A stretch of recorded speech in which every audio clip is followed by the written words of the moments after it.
Lesson 97 and 98 from Learn Violin Fast, Book 3. We're learning The Swan by Camille Saint-Saëns. In the previous lesson, we discussed some suggestions for the Swan. Here we're going to play through in first position. We will have to go up for a few notes, but we're going to pretend that I don't know how to shift. We're just going to do this in first position just to be able to get through how this sounds and just talk about it. So the Swan is a slow piece, right? Because it's mimicking a swan gliding on a lake. It's in 6/4, so there are 6 quarter notes in each measure. It's in G major, so if we're in first position, we're going to have low 2s on A and E strings. We're going to have high 2s on G and D. There are some dotted whole notes, which are 6 beats. There's some dotted half notes, a lot of quarter notes and eighth notes. There are some very similar rhythms. So if you look at the end of the first line, you have a scale up starting from a half note, but then in the middle of the second line, there is a scale going up from a dotted quarter. Make sure you make that change. So there's a little bit of chromaticism here. There's a little bit of notes changing. There's a bar for nothing, and what happens, is the piano plays this beautiful so the piano plays 16th notes. So it's ticka ticka ticka ticka ticka ticka 4e and a 5e and a 6e and then we come in. So if you don't know this piece, I highly recommend going to YouTube and just listen to it. We're going to pretend I don't know how to shift. We're going to pretend I'm not really sure about that technique. So we're just going to play in first position to kind of get the notes and the sound. And then the next, when we're going to flip the page, we're going to talk through and we're going to play the way that I would play at a recital, for example. So we're going to start in first position.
All right, now we're going to flip the page and we're going to talk about what and why would be the better way to play this. Right? So as we discussed in previous sections when we're learning about shifting will allow us to keep a melody longer on one string, keeping the timbre and the way that it sounds much more longer. It will also help us to avoid string crossing. So you'll notice how there's a lot of fifths, meaning, right, a violin is 2 new fifths. So between D and A, D, E, F, G, A, it's fifths. So when you have a note that's a fifth, it will be a roll of a finger. That's a little tricky to do. So shifting can help with all of that. And also, I'm going to play this the way I would perform at a recital. You'll notice I use vibrato. Sometimes I use none. Sometimes I use a lot and everything in between. It can be slow. It can be fast. Also, you'll notice that I do some slides. And the reason for that is to just, again, if the swan is sliding, it just sounds like the swan just kind of, maybe the swan is, it was flying and it just landed on a lake or something. But yeah, so the slides are pretty nice.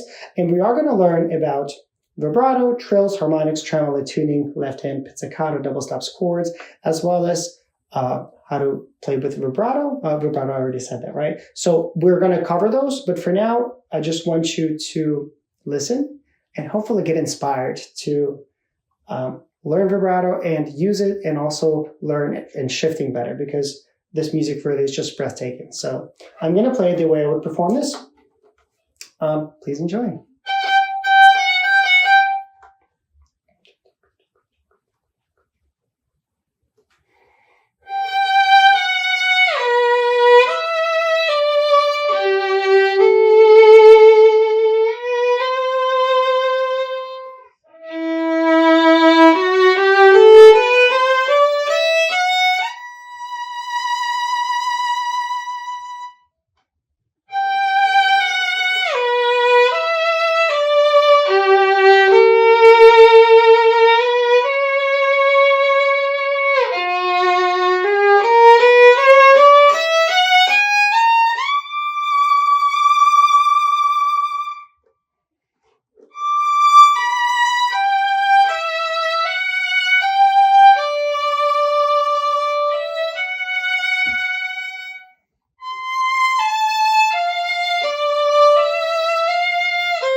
All right, thank you again for watching.